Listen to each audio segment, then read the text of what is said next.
السلام علیکم، میں ہوں سجاد سامٹیا انسائیڈ پاکستان کے پلیٹ فارم سے۔ ناظرین، عمران خان پہ ایک کیس چلا جسے توشہ خانہ کہتے ہیں۔ توشہ خانہ کا ایک لمبا ٹرائل ہوا جس میں عمران خان کو 3 سال کے لیے سزا، 5 سال کے لیے ڈسکوالیفائی کیا گیا اور 1 لاکھ جرمانہ بھی کیا گیا۔ تو اس فیصلے کے بعد بہت ساری قیاس آرائی آئیں، لوگوں کا بہت سارا رد عمل آیا۔ انہوں نے کہا تھا کہ لوگوں کا یہ کہنا تھا کہ یہ فیصلہ میرٹ پہ نہیں آیا، کچھ کہتے ہیں جی عمران خان کو پولیٹکس آؤٹ کرنے کے لیے کیا گیا یہ سارا کچھ۔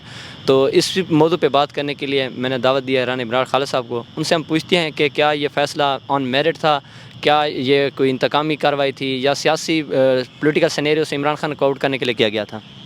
Thank you. دیکھیں، آپ نے بڑا اچھا سوال کیا ہے کیونکہ میں اس سٹوری کا پائنیئر ہوں اور یہ اسکینڈل میں نے ایکسپوز کیا، تو میں اس کے اوپر آپ کو 2-3 باتیں کہنا چاہتا ہوں۔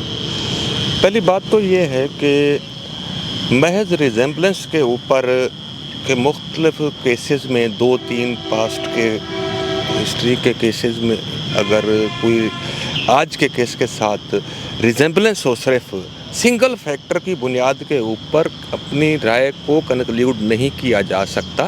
ہاں، اگر 2-3 فیکٹر پائے جاتے ہوں، ایک جیسے فیکٹر ہوں 2-3، تو پھر تو ہم کر سکتے ہیں۔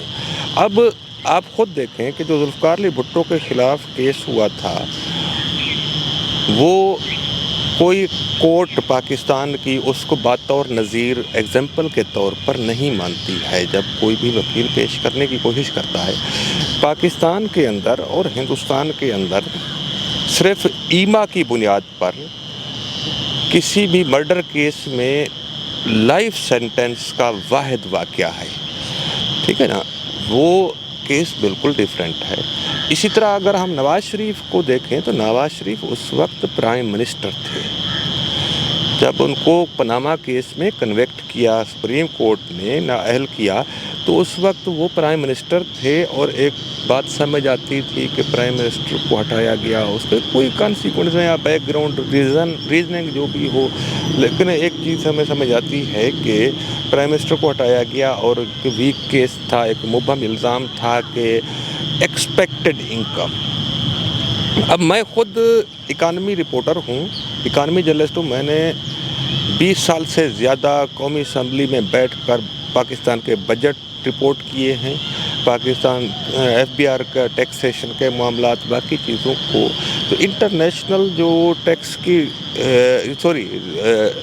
انٹرنیشنل جو ڈیفینیشن ہے انکم کی، یا پاکستان کے قانون میں انکم ٹیکس آرڈیننس میں، باقی قوانین میں جو آمدنی کی ڈیفینیشن ہے، وہ یہ ہوتی ہے کہ کیونکہ آمدنی کے ساتھ ڈیٹ نتھی ہو جاتی ہے، فکس ہو جاتی ہے ڈیٹ۔ اچھا، آمدنی وہی ہے جو میرے ہاتھ میں آئی آج، جو میرے بینک اکاؤنٹ میں آئی، یا کیش کی صورت میں دی گئی یا بینک اکاؤنٹ کی صورت میں آئی، آمدنی اس کو کہتے ہیں۔ سپوز میں آپ کو یوں بتاؤں، اس کیس کی ایک ایگزامپل دوں کہ مجھے 31 دسمبر کو کہیں سے مجھے پیسے میں نے فرض کرو گاڑی بیچی تھی، تو مجھے پے آرڈر دیا گیا 31 دسمبر کو۔ میرے عام طور پر ہم کہیں گے کہ یہ انکم مجھے 5 لاکھ روپے کا پے آرڈر ملا ہے سپوز، تو یہ 31 دسمبر کو ہی انکم ہوئی ہے۔ لیکن قانون کہتا ہے نہیں، جس دن میرے اکاؤنٹ میں پیسے ٹرانسفر ہوں گے وہ اس دن انکم یہ انکم کاؤنٹ کی جائے گی۔ اب بھرنے ہوتے ہیں گوشوارے، ایسے ڈکلیریشن کرنے ہوتے ہیں۔ اب سپوز کہ 31 دسمبر 2022 کو مجھے پے آرڈر ملا، 31 دسمبر 2022 کو ہی پے آرڈر بنوایا پیسے دینے والے نے، اور میں نے جا کر اپنے بینک میں جمع کروایا، مگر پیسے 1 جنوری 2023 کو ٹرانسفر ہوئے ہیں، تو میرے گوشوارہ جو 2022 کا میں نے دوں گا، ایسے ڈکلیریشن فارم بھروں گا، اس میں میں انکم وہ 5 لاکھ نہیں لکھوں گا، میں اس کو 2023 کے گوشوارے میں لکھوں گا۔ لہذا یہ جو کویسچن ہے کہ ایکسپیکٹڈ انکم تھی، اس کو شو نہیں کیا اور اس کی بنیاد کے اوپر نااہل کر دیا گیا، تو یہ ایک کلیئر ابہام موجود تھا کہ جس دن اس کے پاس انکم آنی ہے اس دن وہ انکم ڈکلیئر ہوگی۔